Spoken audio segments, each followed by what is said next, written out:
তার হাজব্যান্ড এবং বেবি তিনি F1 ভিসায় আছেন, স্টুডেন্ট ভিসায়। তার হাজব্যান্ড এবং বেবি F2 ভিসাতে কয়েকবার রিজেক্ট হয়েছে, 3বারের মতো রিজেক্ট হয়েছে। তাদেরকে অন্য কোনো ভিসায় নিয়ে আসা সম্ভব কিনা? স্টুডেন্ট ভিসায় এসে কেউ যদি অ্যাসাইলাম করে সেই ক্ষেত্রে আসলে ওপিটি সিপিটি পাবে কিনা? আমি অ্যাসাইলাম অ্যাপ্রুভ করছি গত 2 বছর হয়ে যাচ্ছে প্রায়। বাট আমার প্রশ্নটা হলো, আমার লয়ারের সাথে আমার সম্পর্ক ভালো না। বাট আমি যখন ইন্ডিভিজুয়াল হিয়ারিং হয় আমি বিভিন্ন কাগজ জমা দিয়েছিলাম। আমি আমার ওয়াইফের জন্য অ্যাপ্লাই করছিলাম, তো একবার ও রিজেক্ট হয়েছে ভিজিট ভিসায়।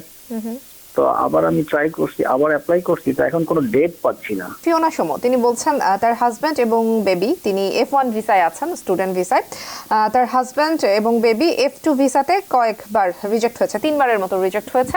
তাদেরকে অন্য কোনো ভিসায় নিয়ে আসা সম্ভব কিনা?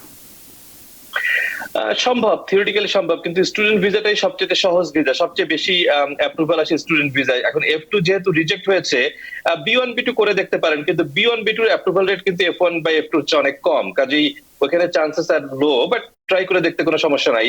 এর বাইরে আপনার স্পাউস যদি অন্য কোনো ক্যাটাগরিতে কোয়ালিফাই করে, প্রত্যেকটা ক্যাটাগরির আলাদা রিকোয়ারমেন্ট আছে, আলাদা অ্যাপ্লিকেশন প্রসেস, আলাদা সবকিছু আপনারা করতে পারবেন। জাস্ট বিকজ F2 তে রিজেক্ট হয়েছে বলে যে অন্য কোথাও অ্যাপ্লাই করা যাবে না এরকম কিছু নাই, সবকিছু ট্রাই করতে পারবেন। কিন্তু শুধু এটুকুই বলে রাখি যে F1 F2 হলো সবচেয়ে সহজ ক্যাটাগরি, ওইটা রিজেক্ট হওয়া মানে অন্য কিছুতে হয়তো রিজেকশনের চান্স আরো বেশি থাকবে। বাট তার মানে এই না যে অন্য কিছু সে পাবে না। ট্রাই করে দেখতে পারেন। আসলে তো ওনার টাইমটা কি লিমিটেড হয়ে যাবে না? উনি কি তখন কন্টিনিউ স্টে করতে পারবে?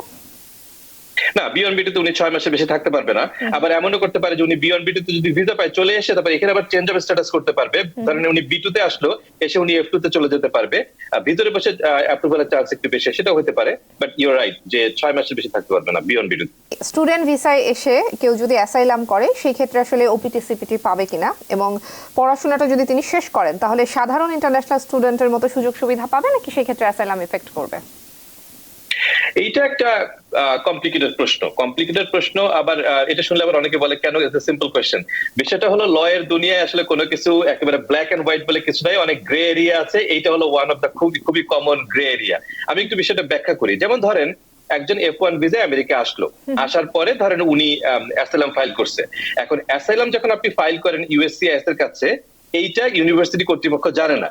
ইউনিভার্সিটি জানে আপনি F1 স্টুডেন্ট আছেন, F1 এর সব রিকোয়ারমেন্ট আপনি ফুলফিল করছেন, আপনি গ্রাজুয়েশন করার পরে ওপিটি তে গেলেন, সিপিটি তে গেলেন, সব গিয়ে আপনি হয়তো ওপিটি সিপিটি শেষ করার পরে H1B তেও চলে গেলেন।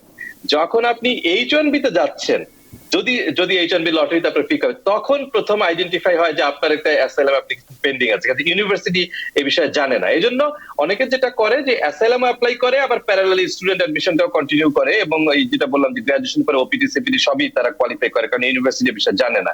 এখন কোয়েশ্চেন হলো যে ধরেন একদিকে F1 ভিসা থাকলো, অন্যদিকে অ্যাসাইলাম পেন্ডিং আছে।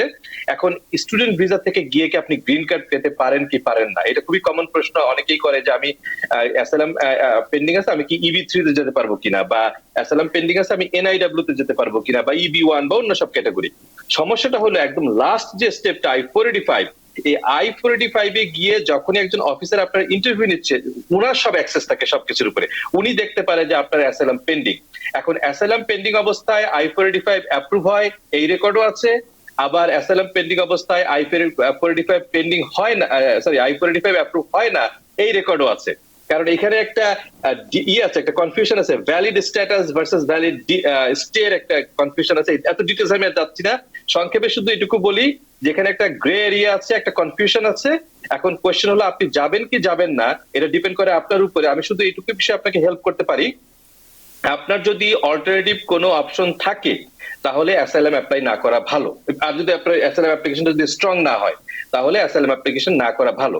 কিন্তু এমন যদি বলেন যে না ভাই আর কোনো অপশন নাই, আর আমার অ্যাসাইলাম গ্রাউন্ডটাও স্ট্রং, তাহলে আপনি করতে পারেন। ওই একদম লাস্টের যে I-485 এর যে গ্রে এরিয়া, ওইটা থেকেই যাবে, ওইটুকু চ্যালেঞ্জ আপনাকে নিতেই হবে। এইটা হলো শর্ট আনসার। আমি জানি না আমি ক্লিয়ার করতে পারছি কিনা, কারো কোনো প্রশ্ন থাকলে আমি বিষয় আরো ক্লিয়ার করবো। আমি অ্যাসাইলাম অ্যাপ্রুভ করছি গত 2 বছর হয়ে যাচ্ছে প্রায়। বাট আমার প্রশ্নটা হলো, আমার লয়ারের সাথে আমার সম্পর্ক ভালো না। বাট আমি যখন ইন্ডিভিজুয়াল হিয়ারিং হয় আমি বিভিন্ন কাগজ জমা দিয়েছিলাম। তো আমার কাছে ওই কাগজের কপিগুলো মেবি নাই। আমি পুরো ফাইলটা আমি কিভাবে আমার লয়ার থেকে পাইতে পারি এটা আমি জানতে চাচ্ছিলাম রাজু মহাজন সাহেবের কাছে। ধন্যবাদ। আপনার যদি অ্যাসাইলাম অ্যাপ্রুভ হয়ে গিয়ে থাকে তাহলে 2 বছরের ভিতরে আপনার গ্রিন কার্ড পেয়ে যাওয়ার কথা। আমি জানি না আপনি কি সেকেন্ড পার্ট যেটা I-485 অ্যাপ্লাই করেছেন কিনা, না করে থাকলে আপনি এখনই করেন। আর লয়ারের সাথে সম্পর্ক ভালো না, এটা আসলে খুব ভালো কথা না। আমি আপনাকে খুব হাইলি এনকারেজ করব, বিশেষ করে সে যদি লাইসেন্সড অ্যাটর্নি হয়ে থাকে, আপনি তার সঙ্গে যোগাযোগ করেন, সে আপনার ফাইল দিতে বাধ্য। দেয়ার ইজ নো ওয়ে সে আপনার ফাইল আটকে রাখতে পারে। তবে হ্যাঁ, আপনার যদি তার সাথে যদি কোনো পেমেন্ট বাদ থাকে, আমি সাজেস্ট করি 2 দিন পরে আপনি আমেরিকার গ্রিন কার্ড হবেন, 2-4 হাজার টাকা যদি দেয়া লাগে আপনি দিয়ে দেন, দিয়ে তার কাছ থেকে ফাইলটা নিয়ে আসেন। এই বিষয়গুলি যত নিট এন্ড ক্লিন থাকে তত ভালো। মানে আমার কথা শুনতে আপনার হয়তো ভালো লাগবে না, বাট আমি খুব ফ্র্যাঙ্কলি বলি, কারণ আপনি যখন গ্রিন কার্ড হয়ে যাবেন, 2 দিন পরে সিটিজেন হয়ে যাবেন, আপনি এমনিতেই লাখ লাখ ডলার ইনকাম করবেন। 2-4 হাজার টাকার জন্য যদি কিছু, আমি জানি না আপনার সমস্যাটা কি, but short answer to your question, আপনি অ্যাটর্নির কাছ থেকে ফাইল চাইলেই সে ফাইল দিতে বাধ্য। তার কোনো যদি পেমেন্ট বাদ থাকে বা অন্য কিছু থাকে, এটা ক্লিয়ার করে চলে আসাই বেটার। আমি আমার ওয়াইফের জন্য অ্যাপ্লাই করছিলাম, তো একবার ও রিজেক্ট হয়েছে ভিজিট ভিসায়। তো আবার আমি ট্রাই করছি, আবার অ্যাপ্লাই করছি, তো এখন কোনো ডেট পাচ্ছি না। তো ডেটটা না পাওয়ার কারণটা কি? আর এটা কি কোনো নিয়ম আছে যে এরকম অনেকদিন ওয়েট করতে হয় বা 1 বছর পরে ডেট পাবে, এরকম কিছু? মানে নিয়মটা কি এখন ডেট পাওয়ার? কি আপনি কি ইউএস সিটিজেন নাকি permanent resident? US citizen, but আমি অ্যাপ্লাই করছি তার জন্য ভিজিট ভিসা। এইটাই মোটামুটি বড় গ্রাউন্ড তাকে ভিজিট ভিসা না দেওয়ার। কারণ হলো, যেহেতু আপনি তার স্পাউস, আপনি ইউএস সিটিজেন, আপনি তার জন্য গ্রিন কার্ডের আবেদন করতে পারবেন। তো এই জাতীয় সিচুয়েশনে অনেক সময় ইউএস এমবাসি ভিসা দিতে চায় না, কারণ তারা বলে যে আপনার স্পাউস যেহেতু অলরেডি আমেরিকা থাকে, হিজ ইউএস সিটিজেন, সে তো আপনার জন্য গ্রিন কার্ডে অ্যাপ্লাই করতে পারে, আপনি ভিজিট ভিসা কেন যাবেন? তো ওইটারও আর্গুমেন্ট আছে।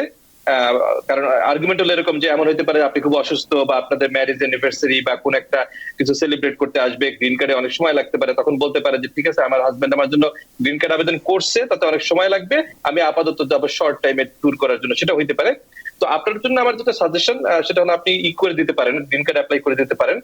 আর ভিজিট ভিসার পাওয়া, ডেট পাওয়া, এটা আসলেই টাফ। মানে এটার কোনো ঠিক ঠিকানা নাই। অনেকে আছে, বাংলাদেশে কিছু সার্ভিস আছে যে ধরেন তারা যে ল্যাপটপ অন করে বসে থাকে, রাত 12টার সময় তারা ডেট পাইয়া দিতে কিছু হেল্প করে। এটা ছাড়া ইন জেনারেল বেশ ভালোই সময় লাগে, তবে ফিক্সড কোনো টাইম নেই। নিউ ইয়র্ক থেকে সম্প্রচারিত TVN 24 টেলিভিশন, বিশ্বজুড়ে বাঙালির কণ্ঠস্বর।